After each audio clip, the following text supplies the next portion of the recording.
Record. Okay, so now I am recording. So hold your cuss words till the end. That's only for my benefit, obviously, because I cuss most out of everyone. Okay, so I'm so excited to see all of your beautiful faces. For those of you who don't know Bob McIntosh, he is our guest this evening. Somebody's got some weird background noise going on though. Brooke, mute yourself. I think I can do it. Hold on. I will mute her.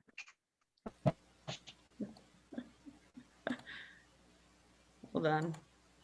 Do I have the power? It might be Tony's because I don't see him muted as well. So I don't know if it would be him or Brooke.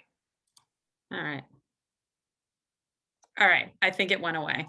Okay.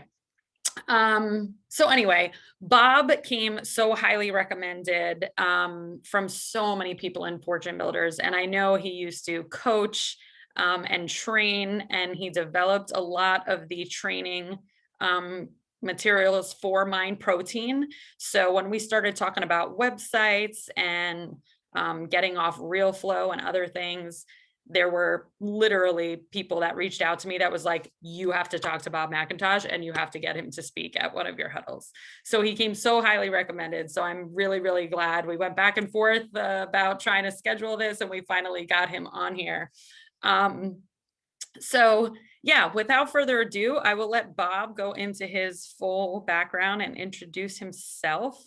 And I'm really excited to see what you got for us tonight, Bob.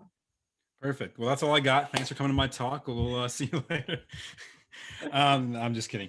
Can you enable it so I can share my screen? Yes.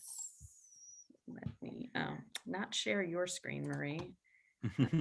Share screen settings. So first and foremost, thank you all for being here. Appreciate it. I know for some of you guys, it's very, very late. For some of us, not so much. Some of us are confused about what time it is because some people don't change time zones. Some of us do. Who knows what's going on anymore, but we're all here. So that's all that matters. And the fact that you're here, the fact that you're listening, the fact that you're signed in with your smiling face means that you're ready to learn some awesome stuff about adding some additional streams of revenue to your business. Now, as I go through this, we're going to talk about it specifically in the real estate sense. Obviously, what I'm teaching, and one of the things that I love about teaching internet marketing, is that it literally applies to just about any business. So you can take this knowledge and literally duplicate it to literally any business that you operate. The principles are the same, but we'll focus it on the real estate space, since obviously that's why we are all here. If as I go along, you have any questions, just drop them in there. I will do my best to answer those as we go if I feel they're relevant, or if it's gonna be better held to the end, I'll wait to the end and do that. But either way, I'm happy to answer any questions. And obviously at the end, I will provide my information for you guys to connect with me if you don't know that information already. I know some of you I recognize, some of you maybe not so much, but we'll go through that. So without any further ado, just this is what we're going to cover, is adding additional streams of income to your business. Actually, let me just drop the chat overlay here. Perfect.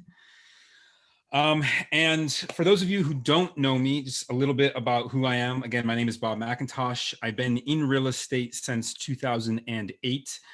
My dad and I started flipping houses in Buffalo, New York. Failed pretty miserably actually for a little while, joined Fortune Builders and scaled it to something pretty awesome. We actually stopped flipping houses in 2018 and have been focused solely on commercial deals and rental properties since then, for a lot of reasons, but is what it is.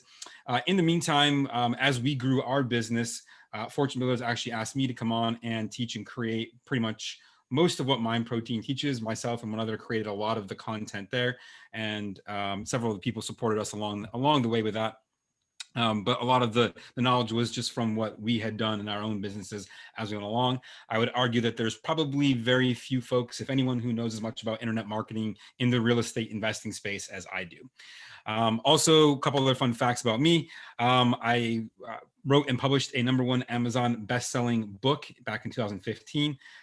So interestingly enough, a lot of the money that I made from the launch, because you don't actually make a lot of money from the book sales, came from exactly what I'm about to teach you tonight, which is the affiliate marketing piece.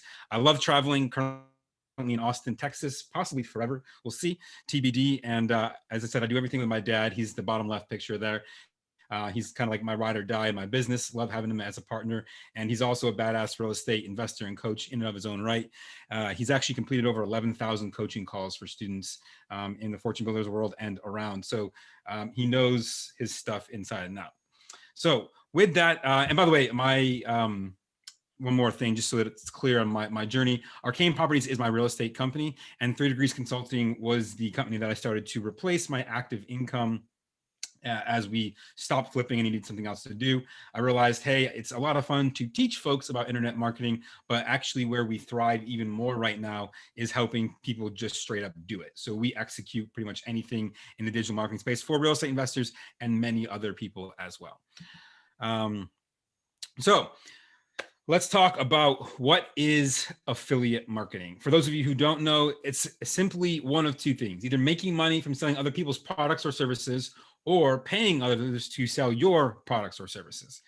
The simple idea is companies and businesses realize that they have to pay for marketing in some capacity. So in most cases, they can actually pay an individual less than they would pay another business like Facebook or Google or Yellow Pages or a direct mail company / the post office or whoever.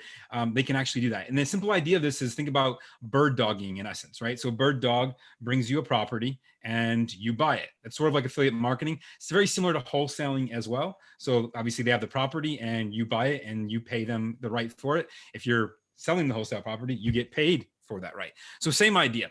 But when we look at affiliate marketing, there's an entire world outside of the actual property itself that is opened up to us as investors. And one of the things that I love about internet marketing as an investor, as a real estate investor specifically, is that we deal with lots of different kinds of people. We deal with agents and contractors and other investors, buyers, sellers, all the companies and services that go into building the house, that we have to put into the house, all these crazy things. It's one of the most complex businesses in terms of service providers that is out there. And because of that, because of the sheer number of people that we deal with on a day-to-day basis, it actually opens up an entire massive world of affiliate marketing opportunities for us if we know how to tackle it, what to look for, and how to set ourselves up for success with it. Right? And so there's several different things that we want to look at when we do this. And I'm going to walk you through how we start to do that in our business.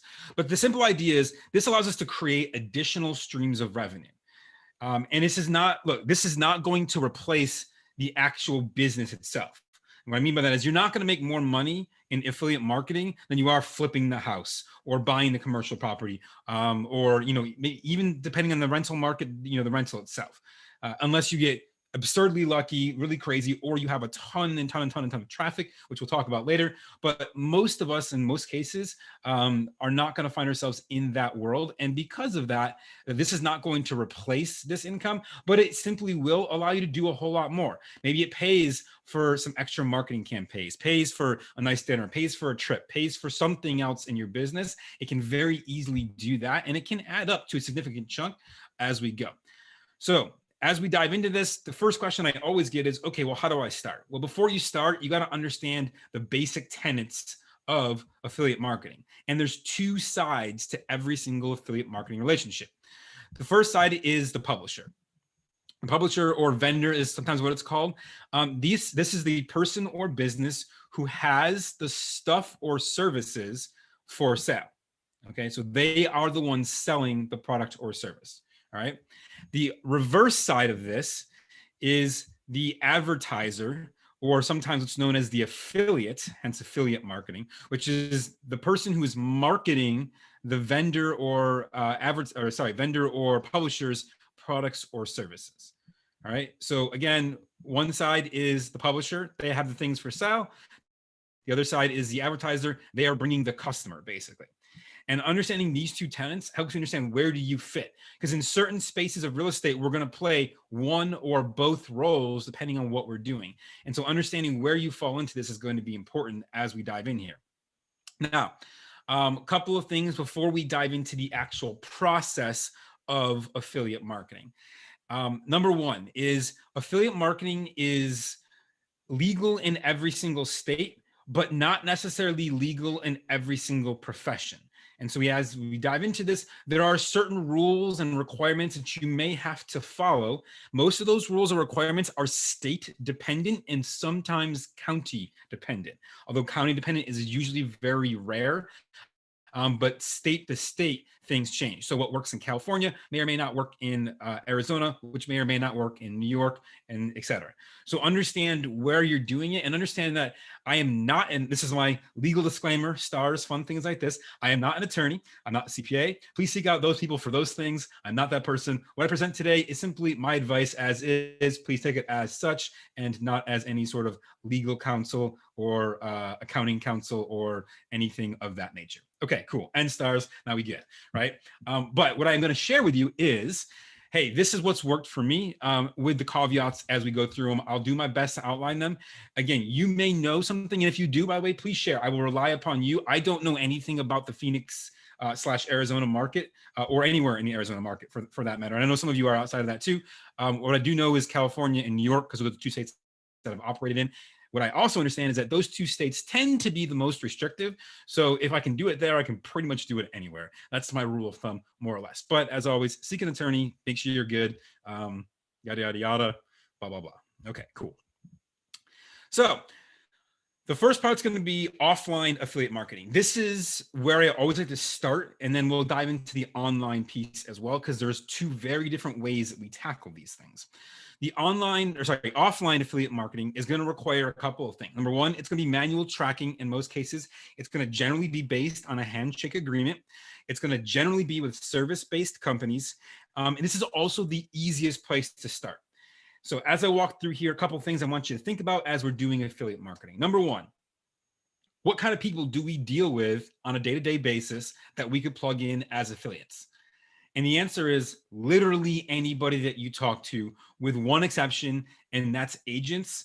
And agents, I can't be an affiliate for, AKA I can't get paid a commission unless I'm also an agent or also hold my license. But even with that said, if I don't, but someone on my team does, or someone in my business does, that's totally fine as well. And in some cases, all right, and this is where some of the gray area of states comes in play, you're able to pay referral fees outside of the closing statement. In other words, I'm not on the actual closing statement. It will happen after this happens, and I can pay a referral fee or get paid a referral fee in some cases. Now, I do outline that with a, hey, it may or may not work in your area. There are certain brokerages that don't like doing that. So even though it may be legal, it may be allowed to do this, they may not like that you do it. The only state that I know of that has officially banned that is Ohio. That's the only one I know of for sure. Now, there might be other states, but just keep that in mind. But outside of that, think about this. Every contractor of every type, whether it be flooring, roofing, framing, drywall, painting, landscaping, I guess you probably don't have snow plowing, but that's a big one for us in Buffalo. But you guys might have like dry scaping. We don't do any dry scaping in Buffalo because it would wash away with the rain, but you guys get it, right? Literally every contractor that you deal with is someone that you could create an affiliate relationship with, right? Now, that's just, and the people that you're dealing with on a day-to-day basis. Then let's add in your sellers, right? Well, your sellers might need movers, packers, boxes, U-Haul trucks. All of these things are going to probably need some of that stuff. You can be an affiliate for all of that stuff. When you get buyers in, well, what do buyers do? Buyers are one of the most sought after categories, home buyers, because like literally in most marketing circles you talk to, the holy grail of new buyer is a pregnant woman. The second thing is a home buyer. Why? Because both of these situations create an opportunity where buying habits are likely to change. And because buying habits are likely to change, it creates opportunity for the right company. And once they're in with that company, they will stay for a long time. This is why, for example, if you go to Lowe's, for example, right, they have the My Lowe's card where you can log into your account and you can see all the things that you've bought for your house and create a profile for your house. Because they know that they get you in with just that, you'll be backed by everything you need every single time, because it makes it easy for them to do that. So they're not like, these companies understand this stuff and they're going to apply it in the right way to get you to stay to be customers, right? So what do buyers need? Well, they need movers, they need boxes, they need U-Hauls as well. They might also need TV service like DirecTV or whatever your cable company is or whatever, internet service, right? They might need a new pool cleaner if it's got a pool in the backyard. They might need a landscaper. They might need just a house cleaner, right? There's like, these are just examples, right? So I want you to think about every single service that you use and your customers use, and that becomes an opportunity for you to create an offline affiliate marketing relationship whereby you can get paid for recommending these services to these people. Now, there's a couple of ways that I recommend going about this. I'm going to walk you through what's worked really well for me in our business, and kind of walk you through a couple other things in relation to this before we move into the online space. So first and foremost, understand that this is generally a handshake agreement, which means I'm going to go up to them, I'm going to shake hands and say, yeah, I'm going to agree that if I send you a customer, you're going to pay me some percentage of whatever they get. If you can't trust that handshake agreement, then you probably shouldn't be putting your name on the line by recommending this person in the first place. Because if you do, guess what? You're now the person who is responsible if that relationship fizzles out, fails, or they don't deliver. Case in point, we had a contractor. He was one of our primary contractors, and one of my sister's friends needed a kitchen redone. So we said, hey, would you like to take on this job? You know, they're willing to pay retail price. I try to throw you a bone every once in a while since I know I'm not paying retail price. So I try to throw you these jobs like this. It should be quick and easy. Literally, it was new cabinets, new countertop, new appliances. Easiest thing you could possibly do in a kitchen. Like, we're not getting crazy with it, nothing like that, right? Well, he literally disappeared, not just on me, but on her too, left her high and dry for almost 4 months with no kitchen. She'd end up calling somebody else, sue him, try to get the money back, and it reflected badly on us. Now, he screwed us too, right? Like, literally to the point where we had to go to court, and we won, and I got a judgment and all that great fun stuff that you'll get to eventually, unfortunately, more than likely, because it's just the way it works, but hopefully not too often. But it still it hurt our relationship, right? That person, my sister's friend, will probably never ask her for advice on anything ever again in her life because that relationship was burned. So understand that you are putting your name on the line by doing this stuff in many cases. So be sure that you can trust them with a handshake agreement in most cases, right? Okay, so with that, understand as well that these people oftentimes may not necessarily understand what affiliate marketing means. So you get the awesome job of explaining it to them and helping them understand how it's going to be beneficial to their business. And it should be pretty straightforward. No different than working with anyone else, like an agent or anybody else. We're going to bring them more work, more opportunity. And at the end of the day, they don't have to sell anything, and they don't have to pay anything for this unless you also get paid, or rather once they get paid, I should say. So what I mean by that is, when we do this agreement, I set my agreements up such that, hey, when that person pays, you pay me my affiliate commission at that point in time. So they're out of pocket nothing for agreeing to do this with you, which in most cases, especially for contractors, but in a lot of the people that we deal with, it's a no-brainer. Like, of course, yeah, bring me a customer, I'll pay you a piece. Why would I not do that, right? I literally had to do nothing to acquire the customer. I got paid, and once I got paid, I paid you. Now, one of the things that's important about this, though, is understand that when you refer customers, when you refer potential customers, you need to track every single step of the way. And what I mean by this is, don't just say, oh, yeah, I'll have so let's just say it's a contractor, and let's say his name is Tony, right? And I say, oh, I've got Marie. I'm going to refer Marie. Yeah, I've got a guy, Marie. I'm going to give you this guy's name. His name's Tony, right? If I give Marie Tony's information, maybe Marie calls him, maybe he doesn't. Maybe she mentions that I send him along. Maybe she doesn't. I lose control of the process. Instead, I'm going to call Tony and say, Tony, I got a lead. Her name's Marie. She wants a new kitchen, a bathroom, whatever, whatever it's going to be, right? Here's her name, her email, and her phone number. Here's the address of the property, if that's relevant. If it's not, then it doesn't matter. Here's all the information. I'm sending it to you. Please call Marie and see if you can close this work. Now, Tony knows that I sent the work over. I know that Tony's going to call for the work, because why wouldn't he? He wants work. He wants to get paid, right? So now the relationship's already off to the right foot. And now I have the way to follow up with Marie and say, hey, did Tony get a hold of you? Oh, he did. Great. Hey, did Tony do the work for you? Oh, yeah, he did. Cool. Now I know I should be expecting a check in the mail.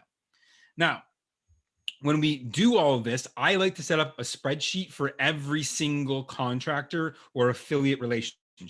I use Google Docs. You can use Microsoft Office or anything like that, but I like an online one so that any of us can log in at any point in time and see it. There's no like, well, I sent you this version, you have that version. What about this version? Like, there's no versioning issues, right? Because it's online, it's live, it's editable 24/7, 365. I will call usually Tony or whoever the person is, tell them there's a new lead in there, and all their information will be in a spreadsheet. This also ensures that they didn't lose it or write it on paper. It's always electronically available at any point in time whenever they're ready. All right, so this makes it easy. And then it also makes it easier for me to track, hey, here's all the folks that I sent to Tony. All right. And then I just track, right? So this is going to take a little time, right? Don't get me wrong. There's going to be some time involved to manage this process, but the time in for dollars out, if you do it the right way, should be very, very low time for a good dollar per an hour type deal. And now generally I'll check that sheet once a month and just close off anything. And I expect Tony to pay me on a monthly basis, whatever he's been paid in that, according to our affiliate relationship percentage. Now, Marie, that's a great question. Is there a percentage that I try and get? Absolutely. This percentage is the highest I can possibly get, and they're still happy with it. So how do I do that? Well, the first thing, and I get, look, every single relationship is going to be different, and every single service we offer is going to be different too. So understand that. But in a general rule of thumb for offline services, anywhere between 10 and 25% is going to be a great percentage to get. Now, I'm okay if they tack on 10 to 25% more to their price to cover me. Because how many of us would be happy to pay a little bit extra if we knew we got someone who was going to be awesome at what they do? And we know they're awesome because we wouldn't be referring them otherwise, right? Now, in most cases, they're not going to do that because, look, they're going to have marketing costs. They're going to have business operation costs, and you're bringing them a customer. So this is fine. And when you're structuring a deal this way, again, in a handshake agreement, you set the term. So when I'm talking to Tony, I'm going to say, oh, and by the way, to bring you these customers, all I ask is my standard fee of 10%, 12%, 15%, whatever it's going to be. But I use the word standard before I say the percentage, because now they're going, oh, well, that's the standard. But who sets the standards in our businesses? Use your thumbs and point to the person. We do, right? We set the standards in our business. So it can be whatever you want it to be. Now, obviously, it has to make sense, right? If you roll into a contract and say, yeah, I want 50%, they're probably going to go, you're nuts. That doesn't make any sense, right? Contracting is going to be probably closer to 10%. But, and then if you talk to, let's say, a hard money lender, for example, or a private money lender, and you refer it, well, 10%, that's going to be a bit excessive. That might not make sense either, right? So like hard money or private lending, I usually do 1 point. Right? Most folks are happy to pay 1 point to get a private money lender or a hard money lender that they can trust and know is going to do the deal with them. And by the way, I've gotten a lot of private money by doing that because I pay the person who brought me the lender 1 point of every deal that person does with me for the first year, which usually is 1 or 2 deals, maybe 3 if it's like a quick deal. But in most cases, they're like, oh, wow, okay, great. Yeah, I got like 15 other friends that work at Google. They all got money. I'll tell all of them, right? Because who doesn't want to get paid that way? And now you got a private lender that you can use in your business for the rest of the time, so long as you treat them the right way. So this is the idea, right? Everything that we do can be tacked into an affiliate marketing relationship if we do that. And Brooke, can I send you a copy of the spreadsheet for tracking? I can. It's really, really simple though. Like literally it's, name of contact, phone number, email, maybe what they're after, the date that I referred to them, and if the work closed, yes or no. And if it did, how much has the contractor affiliate been paid so that I can track on a month-to-month basis how much I should be expecting a check for that month. Super simple. Like it's not complicated. It doesn't have to be crazy. And if you need more data points to track with that affiliate relationship, cool, do that, whatever it's going to be, right? So like in a hard money lender, for example, I might track the date that they start so that I can track the date, the 1 year mark when that ends. So keep it simple, guys. Don't make it crazy. And then, by the way, what I do is I just put all those spreadsheets into a folder in my Google Drive account called Affiliate Relationships. And then I go through once a month as part of my month-end process. I track every single one of them. I say, okay, here's all my checks I should be expecting, put them into an email. I send it to my dad so he knows here's the checks coming in. If something doesn't come in, we follow up and say, hey, what's going on, right? I will literally pull a Jerry Maguire and start calling my contractors and be like, yo, show me the money. Where's it at? All right, don't actually do that, by the way. Please don't actually do that, because if you do that, you might actually lose the relationship. But It's the idea, it's the principle behind it, right? So this is a really simple, easy way to start with affiliate marketing. And so what I want you to do for tonight, it doesn't have to be right this second because we're going to keep going with other stuff here. But what I want you to do for tonight, after you get off this call, is start thinking about, and if you got, this is how I did it when I started. I have a journal, right? I created a page that says people I work with. And I literally just started listing out the names of every person that we dealt with in our business and saying, okay, do I have an affiliate relationship with this person, or do I want to have an affiliate relationship with this person? And then maybe not all of them are going to. Now, one other thing that's going to happen, because invariably you will have more than one person that deals in a single space. You'll have more than one agent, more than one roofing contractor, flooring contractor, general contractor, more than one whatever. I always have a go-to person and then a backup person. And then if I have more than that I feel are good, they'll be, you know, tertiary or whatever comes after tertiary, and that word, I don't know that. I'm not going to pretend to. But I let them know this is where you fall in the pecking order. You're my number one, and my number two, and my number three. And that's important to know, because if I send the same thing to all three of them every single time, they're going to start to see each other at the job sites all the time. And they're going to start to go, hang on a second. Every time I talk to Bob about a deal, Tony shows up. I see what's going on here. And they're going to feel kind of upset about that. So I let them know, hey, Tony gets the deal first. If Tony can't or doesn't want it, then I go to you. If you can't or don't want it, I go to somebody else after that. So I have a thing, right? And by the way, this also lets those lower people know that they're not first, and they might work to become first if it's good enough for them, right? Well, what's Tony paying? He's paying 10. I'll pay you 12 to be number one. Right? Okay, let's start talking, right? And we start working them against each other to work up what makes sense. Now, again, like anything, there has to make sense. You can't just tack on 50% because you want to, because the customer doesn't pay. It doesn't matter at the end of the day, right? They still have to be the one that has to come out of pocket for this money. So it has to make sense for them too.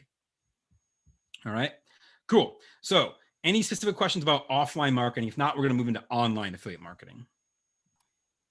Okay, I have a quick question. Can you back up and say what you do with your private lenders? Because you said something about getting like a point. Is that yeah? So referring a private lender to somebody else? Like, I was just a little confused. Yeah, exactly. It could be referring a private lender to someone, me referring one of mine to somebody else if I need to, or them referring one to me, right? So one of the things that I've done very successfully is using LinkedIn is finding folks who work for good companies like Google and Facebook. And I won't lie, that's part of my ambition to be here in Texas right now in Austin, because there's a lot of tech folks. Literally, no joke. I talked to a woman last night, or on Sunday rather. She's like, yeah, she's 32, and she's like, yeah, I've got about 5 million in retirement right now. If I ride the road with Peloton for another 4 years, I'll have about 7 million. At that point, I feel like I should have enough to, you know, retire and just do my thing. And I was like, well, great. Let's talk about your lending options. I only need about 1 million of that right now. That's all I need. And we can, you know, I can pay you pretty close to what you're getting paid right now. You know what I mean? Like, you start going down this path, but understand that these people are like that, right? And guess what? If I do a single deal with one person at a company and it goes well, guess who else they tell about all their other deals? Everybody. Because everyone, especially in the tech space, and it's why I like the tech space, they all talk to each other. They're smart. They get how retirement works, and they get what they're doing with their money. They're not just like plug it into a 401k mutual fund and call it a day kind of people. Like, they're, you know, most of these tech people are banking on, you know, the company rising in value for them to retire or have more to invest in other things. So that's why I love them, is one thing. But yeah, I will pay them. So let's just say this woman, right?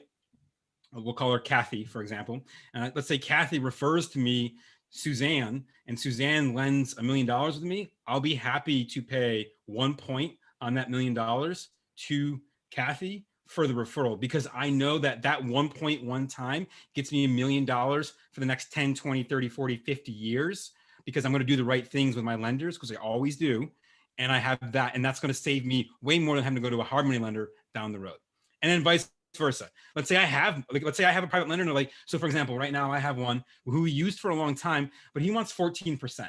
I only use him if I absolutely have to. Now, he does flips. He wants to do flips primarily. He does 14%. He's got about $700,000. He's okay with taking no payments until the end, so he's good with that. But He wants 14%. So I got to know that it makes sense. So usually who do I refer him to? I refer him to newer investors who have a little bit less experience in their belt, who are willing to pay 14%. And 1 point to me, they might pay more to him, but I get 1 point of that loan value for making that referral.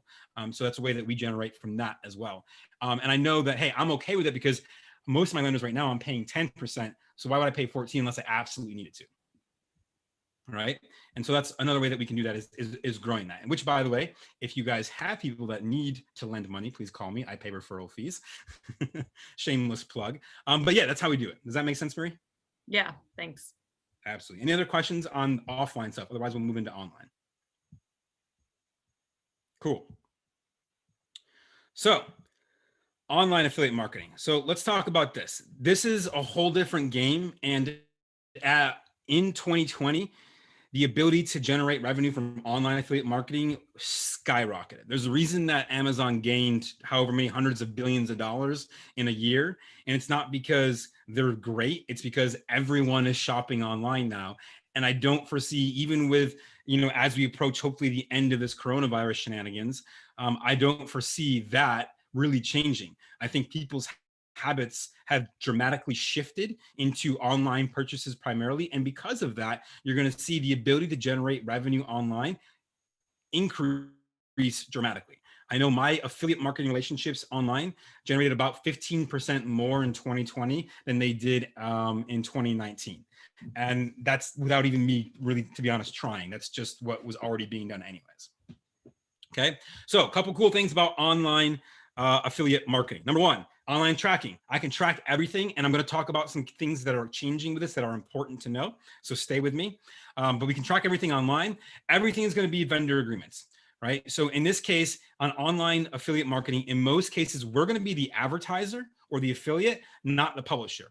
On the offline side, we're usually going to be the advertiser as well in most relationships where we're referring someone. And obviously, if we're paying out, then we're the vendor in that case. But in online marketing, almost always, you're going to be the advertiser or the affiliate, which means that there's going to be vendor agreements in place. You have to pretty much sign a contractual agreement that states the rules of engagement for any vendor that you want to sell from online, right? And Amazon is the biggest, by the way. So probably about 35% of my revenue came from Amazon affiliate links. They have two programs, by the way. One's called the Amazon Associates program, and one's called, they just changed the name. It was the Amazon Influencer program, but now it's something different. I forget the name of it, but it's like if you have a lot of following, you can do that. But either one, they're great. They're free to sign up for, and literally anything that you buy on Amazon, you can sell as an affiliate link. You make about 4%, so it's not great, but everyone buys everything on Amazon, so quantity will trump the price rev share in that case. Okay. Literally anything you can buy online, you can affiliate market. Literally anything, as long as it's an online service or a product that I'm buying from a vendor online, then I can pretty much get paid for it as an affiliate. There's a few more steps to start to get this going, but it does have a lot more scalability. Right? There's only so many things that I can do in the offline space. The online space offers a whole lot more. Okay. So let's dive into this. First thing to understand about online marketing is cookies.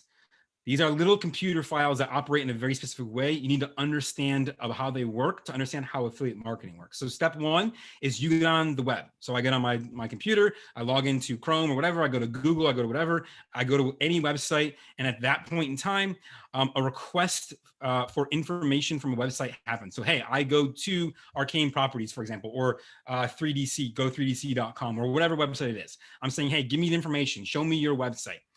And when I do that, what ends up happening is the web server, the business's website, replies back saying, here's the information that you requested, i.e. the website, along with a cookie file. Now, that cookie file, okay, lives on your computer's hard drive. So literally it's stored on your actual computer. It was sent by that web server to your computer. It's downloaded by your web browser, Chrome or Safari or Edge or whoever you're using. They all operate basically the same way. And they store it on your computer. And then when you go back to that site, as the site's sending information again, it also says, hey, is there a cookie from my website on here already? And if so, send it to me and give me the information about whatever that person did last time. And so every time you request something from a website, in other words, you visit a page, you click on a product, you add to a cart, you do any of that stuff, it's sending a cookie along with whatever piece of information or action you asked it to take. And that's all storing there. And then every time it does something, it also says, hey, send me more information about what's already been done so that I know what's going on, right? And then that sends that back, like I said here, and this processes it. Now, why is this important to understand? Well, there's a couple of reasons. All of affiliate marketing currently runs based on cookies. So basically, what has to happen is I have to get my web server, i.e. my website, to place a cookie for the product I'm trying to sell onto their computer. Now, in most cases, that's difficult to do if I don't have an affiliate marketing program. And that's where companies like Amazon and all these other third-party companies come in, and they take care of that for you. Vis-a-vis, all I have to do is get a link. I get someone to click on the link. When they go to the link, that web page, i.e. Amazon or whoever, that company's web server takes care of all the cookie stuff so that I don't have to think about it, right? So it makes it a little bit easier for me to execute that process. Now, here's the important part. By a show of hands, how many of you guys have cleared your cookies on your computer before? A couple of us have, right? So if you clear your cookies, guess what? My cookie that I put on there that's going to tell Amazon that I'm supposed to get paid if you go buy that, just like that, gone. I don't get credit for it anymore because the cookie is deleted. Now, the benefit is that most people don't go around clearing their cookies very often. They're not rolling up to a website going, okay, I want to buy this from Amazon. Okay, hold on. Let me log off Amazon, clear all my cookies, log back into Amazon, click buy. They don't do it that way, right? They just go buy something. So do you have to worry about that? Of course we have to worry about that, but it's the rarity in most cases. Now, here's the thing. And this is something that's really, really important to understand for right now, at least. Cookies are only going to be valid for the rest of 2021. Sometime in 2022, Google has pretty much stated that they're doing away with cookies and that they're going to replace it with their own internal third-party system. So what we're seeing happen right now, literally that started this year, is data control is going to be exerted by the big companies. And what I mean by that is it started with Apple saying, oh, we're going to protect your privacy with the iOS 14 update.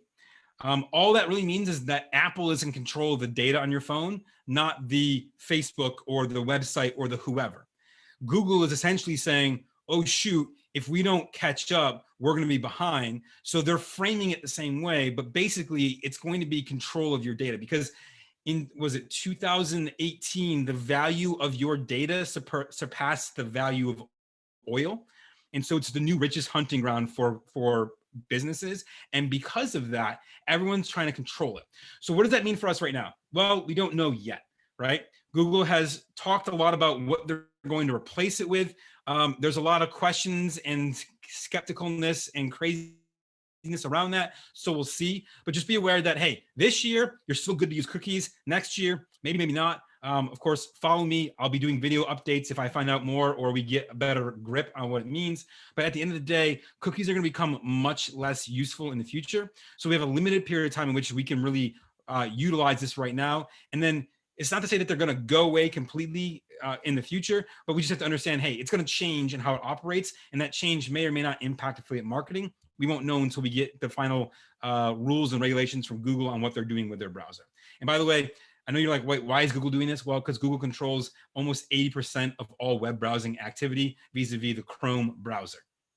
Literally 80% of every user on the entire internet in the world uses Chrome. So they unfortunately get to control what happens or don't happen, at least for right now. So anyways, understanding how that works is important because you got to understand this. Now, the last thing about cookies that are important to understand is that every vendor offers one of two ways. One is first in, first paid. The other is last in, first paid. So first in, first paid means if my cookie is the first one and there's more than one there, I get paid first if someone buys that product. Last in, first paid means if I'm the last cookie there, I get paid for someone buys that product. Where you're going to see both, almost all product-based companies use first in, first paid. Most service-based companies use last in, first paid. All right. So when you sign up for as the advertiser or affiliate, it will tell you how they calculate and tabulate and how long your cookie is good for, because it's only going to be good for a certain period of time, anywhere from 1 hour to 1 year. All that's laid out in the affiliate agreement that you have to agree to. So just go through that and understand this is what's going on, so you understand how to utilize that to get yourself paid moving forward. Okay. So with that, one of the things that I also like people to understand is a very, very simple funnel. So when it comes to affiliate marketing online, right? Offline, right? We've got a relationship, right? Someone's going to come, they're going to talk to us. We're going to say, oh, you need to talk to Tony, the contractor. He's going to take care of you. He's awesome at ABC. Go talk to him. You're good to go, right? But when it comes to online, people have a much lower level of trust if they don't know who you are. And if you don't have trust, they're not going to take action with you. So I want you, if you want to, take a screenshot or picture of this. But this is just a basic funnel that allows you to understand how this could work from a affiliate marketing standpoint. So offering free content, a blog, articles, things like that. They have to give you their information to get protected content. Once I have their information, i.e. their email address, I can interact with them on email. On email, I can send them an affiliate link if I wanted to drop right into sales, or I can do other live interactions if I'm going to have a higher ticket product, for example, or if I need to actually do a demo or something like that. In some cases, you would need to do that. A lot of what we're doing, we probably wouldn't need to, but a lot of cases, we just go right on to sales. And by the way, guys, everyone uses affiliate marketing. Right? How many of you, by a show of hands, have gotten an email from your bank about some form of insurance, whether life insurance or renter's insurance or home insurance? Who's ever gotten an email from their bank about that, by a show of hands? Yeah, most everyone's raising their hand. Guess what? That's an affiliate offer. That bank gets paid if you buy that insurance policy from them. It's a very common one that we see a lot out there. But this funnel right here just helps you understand, hey, as they move down the intent from low intent to high intent, they're more likely to want to buy something, even if it's not from you, but from your affiliate link. So just understand that in most cases, when it comes to online stuff, the best thing that we can do is either offer information via email or a direct link placement inside the free content. Just understand that, hey, links and free content are going to be clicked less because there's lower intent at a free content level than if we get down further. Right. And I'm not going to dive into the details of funnel. That'd be a whole nother 1 hour conversation about something else another time. But understand that, hey, the higher the intent, the more likely someone is to purchase something from you, especially from an affiliate link. Okay. So within online affiliate marketing, there's 2 kinds that we can do. The first is affiliate marketing for your business. For most of you, this is where we're going to want to be, which is, hey, I want to promote and build my business as a brand that people can recognize. I want to develop my credibility. I want to collect someone's information, name, email, phone, etc. I want to build a list, and I want to be able to market and sell them additional products on the road if it makes sense.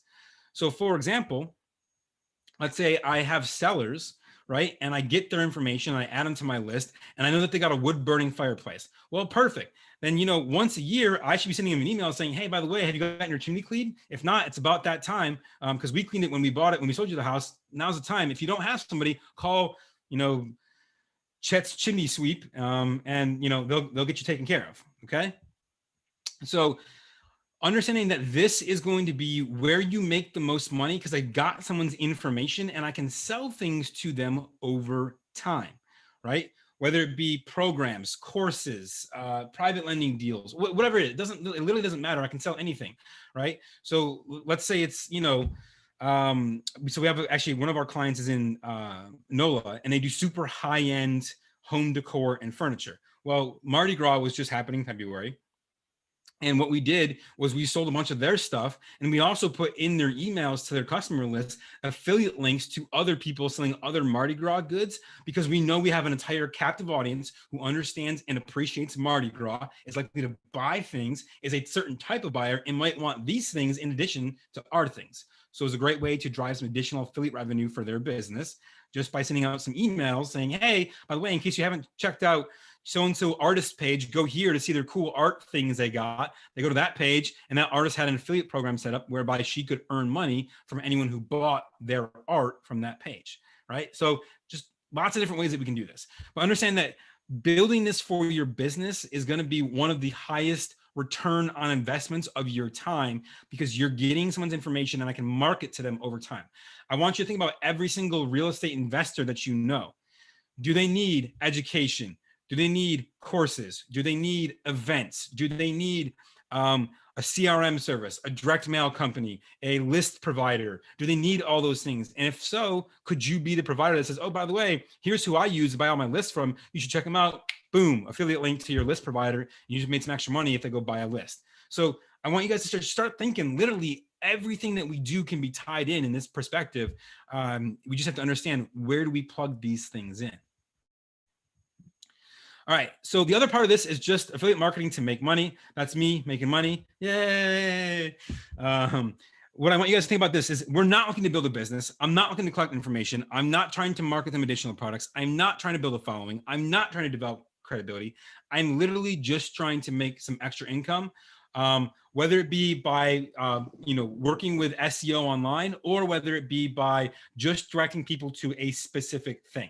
So for example, one of the easiest ways as entrepreneurs to do this is simply say, hey, I want, one of the things I do a lot is I publish a list every year of the 10 books that I think you should read in the next year.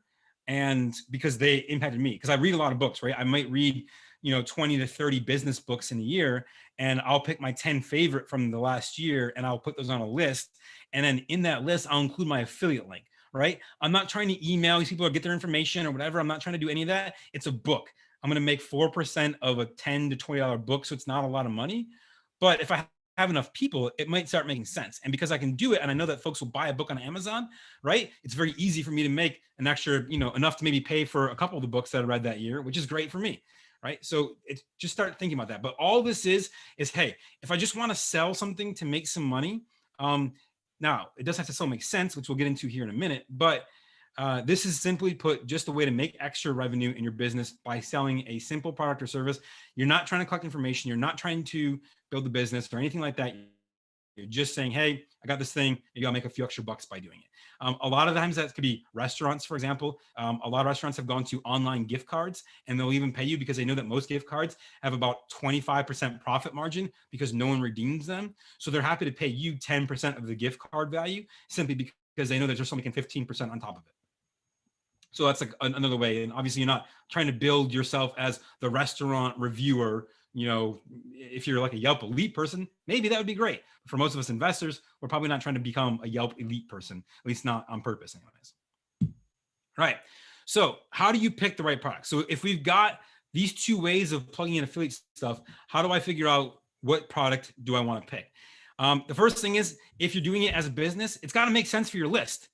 Who's your list? So if you have a list of real estate investors in the Phoenix area, it probably wouldn't make sense to email them a coupon offer for a discount at a steakhouse here in Austin, because it doesn't make sense, right? So understand who is on your list and are they going to be excited and interested in this product? And it doesn't have to be every single person, but can you at least say 60 to 70% of that list is going to be like, man, that's really cool. I didn't know that. I want more information about that. Or yeah, I might sign up or buy that product or service. If so, then it could be a great affiliate offer to plug in. Second, is it an offer that you can drive traffic to? So can I actually drive traffic to the offer? In other words, are people going to go visit this thing? Because I have to get them to click on my link, remember. Are they going to want to click on that link? Or is it like, some weird Russian looking link where they're like, I don't know if I trust that, right? Maybe I don't want to click on that one. Okay, so you have to be able to do that. Third is, does it have a good commission split? Are you going to make money from it? Look, I'm not going to lie, Amazon's commissions suck. 4% is the lowest affiliate commission of just about any physical product in literally the world. But I also understand that I can drive traffic to Amazon and people are more likely to buy it. And even if I were to make 10% someplace else, if they go to, bobsdiscountbooks.com and they see a book that I recommended, are they going to buy it from bobsdiscountbooks.com? Probably not. They're probably going to go to Amazon and buy it there. So I might as well just include the Amazon link. Even though I only make 4% instead of 10%, I'm going to get a higher volume of people to buy. Therefore, it makes more sense to do it that way. Okay. And then actually the last is, people need to want or actually buy what you have. So in the chat box, I want you to type me, do you think the DVD rewinder would be a great product to sell right now? Yes or no? Just type it in the chat for me. Yes or no? DVD rewinder. Nope. Nope. No. So what if I told you that I had the email list for Spencer Gifts. Because they may not be in business anymore, but I could probably buy their email list. Do you think people who used to buy things from Spencer Gifts might want to buy a DVD rewinder as a joke for one of their friends who are old enough to actually understand what a DVD rewinder might even have been a reference to? Possibly, right? So context becomes everything, right? If I had that list, then perhaps, right? Or what if I had a list of everyone whose birthday is coming up and they're going to turn 60? Most everyone who's turning 60 probably knows what a rewinder is and laughs at the idea of this. And if I could sell this for $5 or whatever it's going to cost, they might buy it. So now all of a sudden it becomes a great product in the right list. So this is how we start got to think about it, right? Every product has a valid place so long as the list or people that we can market it to are the most relevant kind of people, right? So what does that mean? That means traffic is crucial. We got to get people to our link. And the easiest way to do that is to drive it from all the different sources you see listed here. Social media, search engine optimization, in other words, getting ranked, writing blogs, things like that. It could be direct traffic. In other words, I post a link or I share a link to someone. It could be paid traffic, Google ads, Facebook ads, Instagram ads, TikTok ads, Hulu ads, everything like that, right? It could be email marketing traffic. So I have a list, I send a link to an offer and boom, just like that. Could be organic traffic that just happens by way of people knowing who we are. And it could be referral traffic. In other words, people who know who we are and say, oh, you need to go talk to so-and-so, right? All of this kinds of traffic can point back to your website. And what that means is that not only is traffic crucial, but it also means that your website is crucial now too, because your website becomes the central hub of valuable information, AKA affiliate links, blog posts, content, properties, etc. And so your website has to be awesome. If your website sucks, then they assume your business sucks. They assume your affiliate offer sucks. May not be true. Could be the best business in the world. You could have an amazing real estate business, and this could be the most amazing offer that they've ever seen, and they're missing out on it. But because they think your website sucks, they think your offer sucks too. So these are the core tenets of a great website. It needs to be useful, usable, desirable, valuable, findable, credible, and accessible.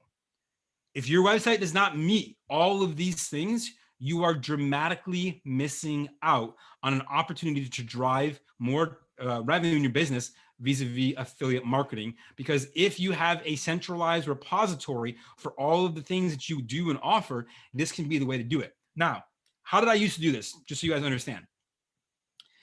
I used to, and we still do to some extent, but we're not flipping houses as much anymore. But I used to have a book that I would put on in every single house that we sold called the Local Discount Book. And it literally said, here's all the people that I have affiliate offers with, that I have affiliate relationships with. And I simply say, call so-and-so for this service, mention Arcane Properties to get the discount. Now, I don't know what the discount is. Maybe there's no discount. Maybe there's a discount. Who knows?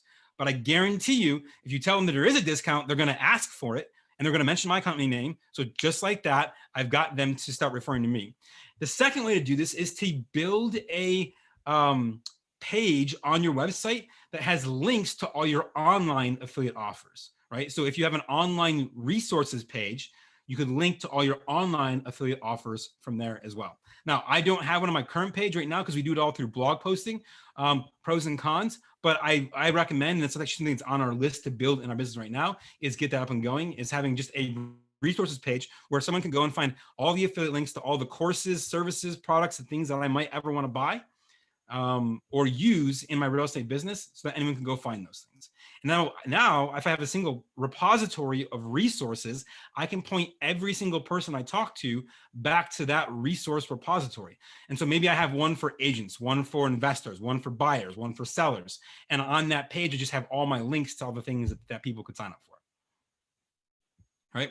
So this is a way for us to start driving additional revenue in our business. But again, your website has to be great. And that's something that my company can help you with if you want.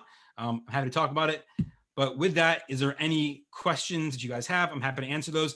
My email is at the bottom of the screen there. And if you want to connect with me on social media or you want to call me, if you go to that website right there, you can download my contact card as well as connect with me on every social network that I'm on, that I actually participate in, which is most of them, but not all of them. And I'm happy to take any other questions you guys might have.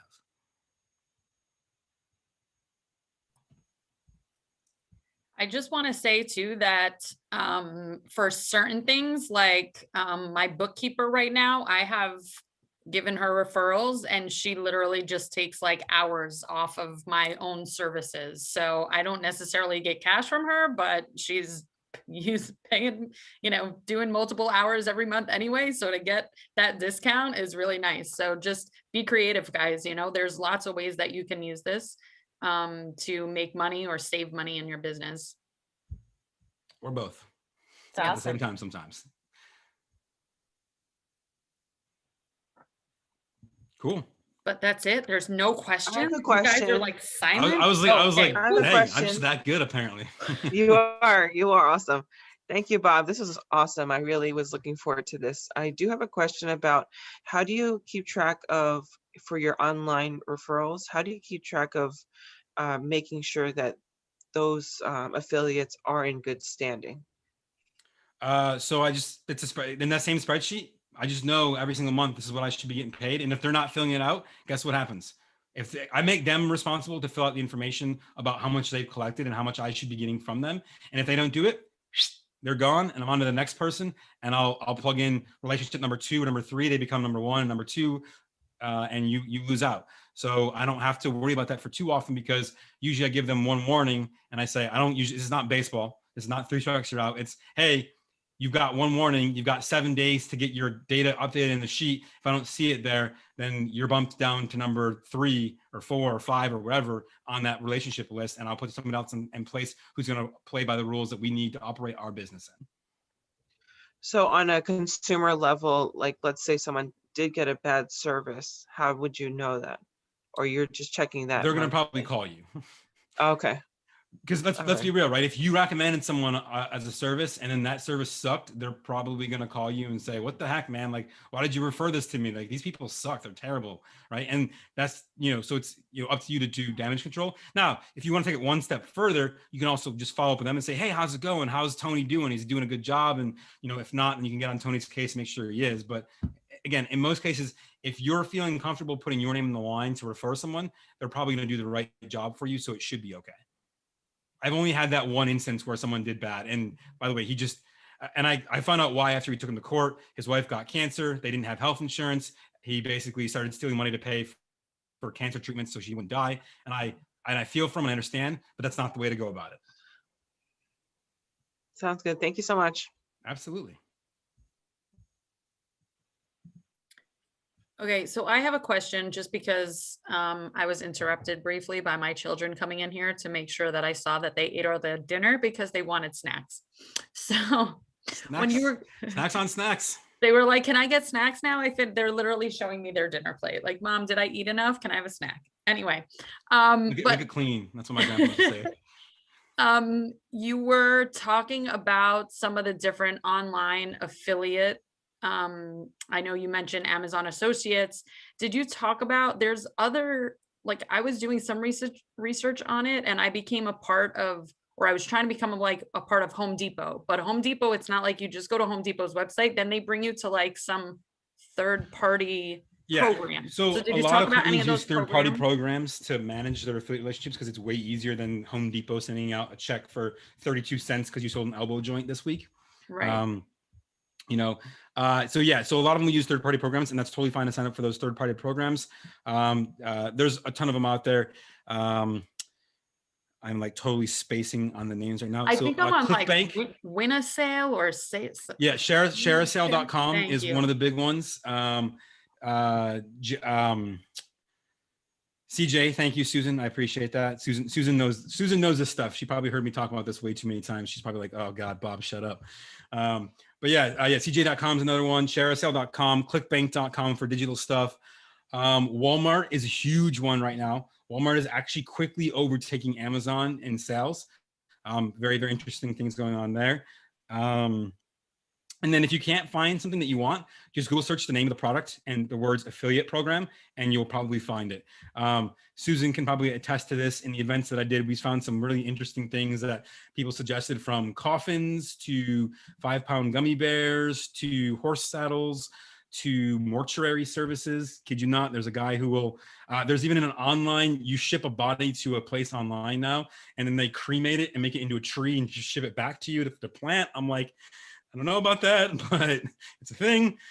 So literally you can find anything, just head online and you'll find it. I tend to right now stick with the big guys. People just have a lot of trust in Amazon, Walmart, and those other big stores like that.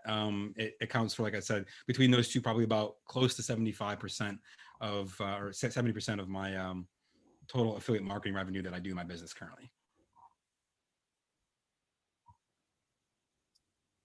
Cool. Thank you. Absolutely.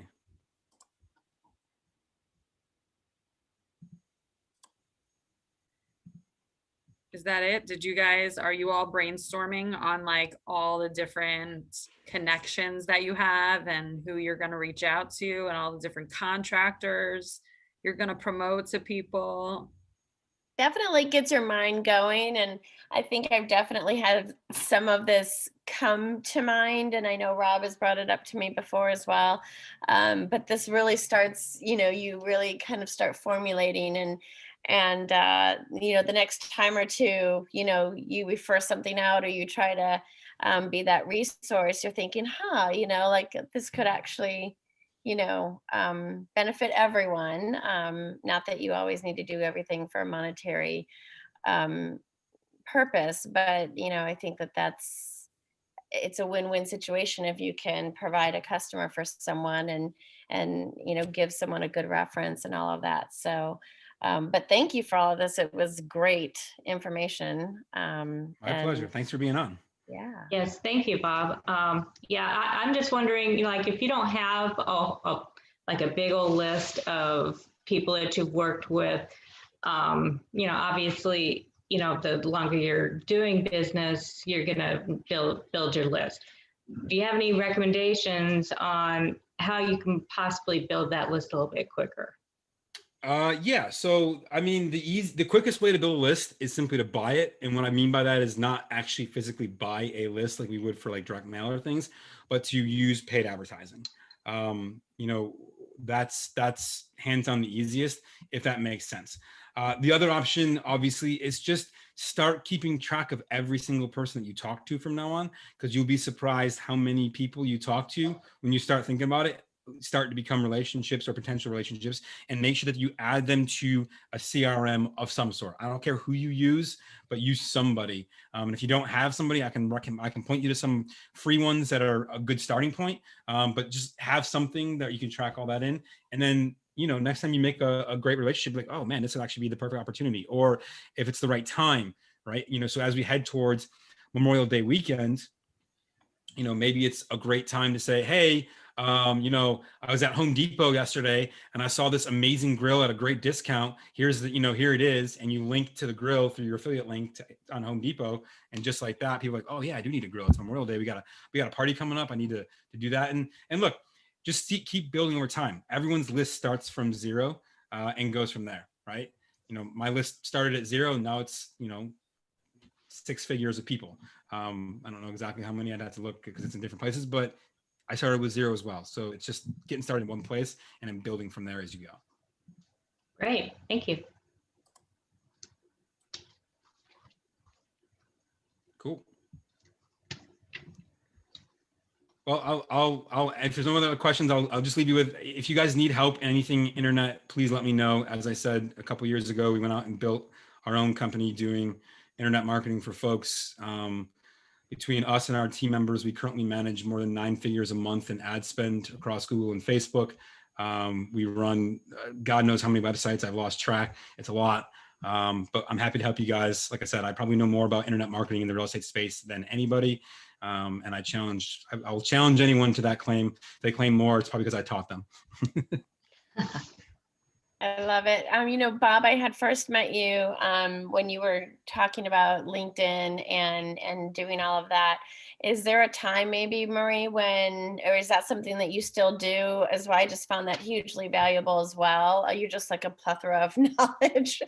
But I just thought that was like, I almost feel like that is something with a lot of us that are maybe starting out, like would hold that very valuable. And then this would be like the second component to it almost, because as we grow, we'll be able to, you know, like Wendy said, grow our list and all of that. But I don't know if that's So Rochelle, you tell me the topic and we will arrange Bob to come back on, and you let me know what you want Bob to talk about.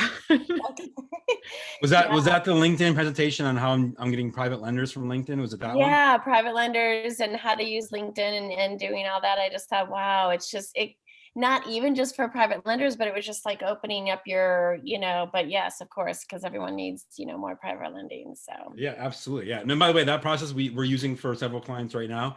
Yeah. One's a commercial HVAC guy based in Southern California. And I think he's closed in the last 12 months, we're closing on 10 figures of contracts from our service doing that. So it's insane in the right tool, but it can be used a lot of different ways for a lot of power.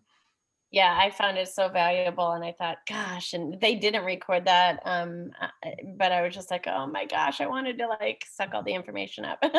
So cool. Bob, just do me a favor, stop sharing for a minute just so I can see everybody big again. Thank you. Which makes it easier for conversations at the end. But Bob was good with timing and everything. We're not even going to go late tonight, which is good. Although Liz is usually the one complaining about going late, and she's not even with us tonight. So she's going out to dinner with her brother before he leaves town. I'm still awake, so it's fine. You're you New Yorkers are still awake over there. Are you guys technically in New York or New Jersey?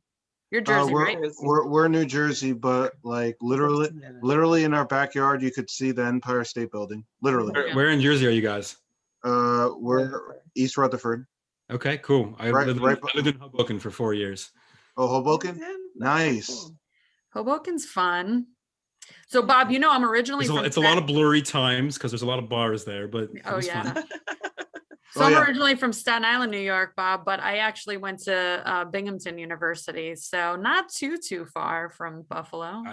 I know Binghamton very well. It was my number 2 college to get into. Ironically, I applied to 7 colleges and I got into all the colleges I wanted to get into, and I got denied from all my backup colleges. And I was like, how does that work? That's funny.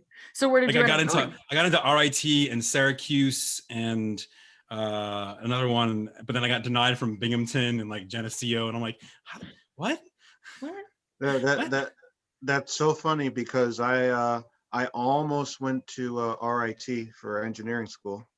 There you go. And I wound up going to Rutgers. So it was between Rutgers, NGIT, and RIT, and I wound up going to Rutgers. Yeah. Yep, I have my electrical engineering degree from Binghamton University. So. Oh, and it's cold up there in Rochester. Oh my gosh. It's cold. Yeah. Yep. I mean, I'm from Buffalo, so you know, I was used to it when I went to college in Rochester, but nowadays I go back and I'm like, oh heck no. Yeah, this is how naive I was. So when I first went up to Rochester, I was like, oh, we can go to New York City. Let's take a bus. And I asked, no, really. And then I asked the guy, I was at some barbecue shop. I was like, listen, like, you know, I want to go to New York City. How long will it take me to go there? 6 hours. I'm like, really? That's all right. When I moved out to California from New York, from Hoboken, I had all these friends who were like, oh yeah, I'm gonna be out your way. We should meet up. I was like, cool, where are you gonna be? They're like, San Francisco. I'm like, bro, I'm in LA. That's not even close. It's just people's minds on distances just don't always track one-to-one. Elda, what about you? You gonna start promoting Eddie's business a little bit more? Yeah, that's what we were just talking about. How you want a referral fee every time you give out your husband's handyman services. He's right there. Perfect. All I request is 0.5% of everything you guys do moving forward. So I was mentioning that to him, but like you said, Marie, he gets discounts from his guys when he refers them out to other people. They don't pay him, but they give him a discount the next time they do work for him. Yeah. Yeah. So one thing I actually want to talk about that. Discounts are great, and it's always nice to get a discount. But I take from very, very, very, very, very few folks discounts. I want cash, because cash doesn't pay my marketing bills. Cash doesn't pay for my website. Cash doesn't pay for ads. cash pays for all those things. Discounts do not, right? And then the other problem is if something happens to it, especially in the service-based business with like contractors and things, if something happens to them or whatever, well, that discount becomes irrelevant if they can't do anything because they hurt themselves or whatever. So just something to keep in mind. It's not to say don't take discounts, but just be aware if the discount starts stacking up a bit too high, it might be time to switch over to cash. That's true. Yeah. And by the way, sorry, one more thing. I'm just going to talk about this, and because my brain's going, this is how my brain operates. You can also do affiliate marketing in B2B transactions in terms of referrals. So, for example, I had a friend who had a startup company. They were doing well. They had about 2.5 million in revenue. So, good, not killing it by any means, but doing well. And he was really looking for a mentor who had been, and he gave me like the list of requirements. I said, actually, I think I know the perfect person, right? And so I referred that perfect person over. The relationship happened. And I told him, I said, hey, look, if you're able to help them and it's able to work, all I'd love is like literally like 0.1% of the company as a thank you for making this connection happen and making it work and go. And so now I own 0.1% of a company that in the 2 years since I made this relationship happen, scale from 2.5 million. I think they're doing almost 37 million right now. Wow. Right? Wow. Now my piece is very, very small. It's negligible to anybody else. And this guy came in like, you know what I mean? So, but those kinds of things happen like all the time. So think about like back when Facebook started and they paid that muralist, they gave him like what, 1 or 2% shares that are now worth billions of dollars because he painted a mural on their wall for him. Like, so those, you can get paid in company shares too, if it makes sense and if you believe that company is going to go somewhere good or that's worth it in some capacity. And again, what you bring to the table has to be valuable. There would have been a 0% chance they found this guy ever because he doesn't put himself out there that way, right? He's got his nose to the grindstone, making things happen. And he's probably one of the smartest entrepreneurs that I can personally call up on my cell phone at any time and say, hey, let's chat, and he'll answer it. But I know that he was the right fit for them. And for that, I was able to make a little bit happen for myself. It's awesome. Awesome example. Yeah. Yeah, it definitely starts making you think a little outside the box. Again, and if I can summarize everything I just taught tonight, it's about bringing value. If you bring the value in the right context, you will always get paid for it because people don't mind paying for it. Oh, sorry, something I forgot to mention. It's been a hot minute since I've talked about this. When you're doing affiliate marketing online, you have to have somewhere on the page where the link exists a note that says, this is an affiliate link. I may be paid if you buy this company or service. And I always put something to the effect of on mine, hey, this is an affiliate link. I may be paid for this company or service, but my policy and pledge to you is that I don't recommend anything I don't already use myself or know will get you results. So you can trust everything I have on here. While I might get paid, it's something that I believe in and stand behind 100%. So, then they say, oh, okay, cool. And actually, ironically enough, people will actually buy more from you because they're like, oh, sweet. Yeah. It doesn't cost them anything more to click your affiliate link. And they're happy because they got the value from you in that context. So that's something else to keep in mind. Okay, so on blog posts, if you have a blog and you have some products that you're mentioning for something and you have affiliate links for those products, then at the end of the blog somewhere, it's kind of like a footnote then of just. It's either footnote or sometimes, so it has to be, I believe the ruling changed to clear and conspicuous, or something like that. So literally, if I link to anything, I put a parentheses right after and say, hey, by the way, this is an affiliate link. And I call it out right there. I don't try to bury it in the footer or anything like that. And actually, because of that, what ends up happening is my trust level is higher because I'm literally calling direct attention to it, and it just works out better that way. Okay. Awesome. I got to scoot to volleyball carpool, but thank you so very much. And thank you, Marie, for organizing this once again. So My pleasure. Problem. Connect with me and just tag me somewhere on social and say you appreciated this and. Oh, for sure. Payment enough. Yes. Yes, definitely. Everybody follow and friend Bob and tag him because he's amazing. I did, I think in 2 places before this started, but I'll do it after as well. And I don't know, Marie, if you want to do like a screenshot or something, and we can. Oh, we're gonna take after JJ. Does everybody want to smile cheesy and we can do a screenshot real quick? Or we could go. I don't even know. I've got to throw some gang signs. Oh my Yeah. goodness. East side. You guys are great. Okay. And then we can Bob, tag. being you're from Buffalo, you're a Bills fan? I am a Bills fan. Usually I'd say unfortunately yes, but no, maybe not so unfortunately. Only took 25 years to be, not unfortunate. Yeah, I'm a Raiders fan. It's rough. I feel you.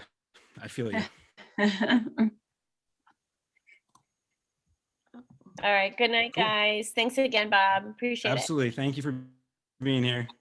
All right, I got the screenshot up on my Facebook page, so you guys will all be able to tag yourselves. Well, thank you so much. Yeah, no My problem. pleasure. If I can help any of you with anything, just reach out and let me know. All Will right. do. Thank you. Thank you, Bob. Thank you, Marie. All right. Awesome. Yeah. Good night, guys. Thank you, everybody. Yeah, you. get Have a some good sleep, night. you East Coasters. No, we're gonna go to the Broadway show. Nothing wrong They with did. that. They didn't open up Broadway shows yet. What are you talking about? Yeah, yes, they had. De Blasio opened them up. Yeah, right. Yeah, right. All right. Awesome. Thank you, guys. Gosh. Bye, guys. Thank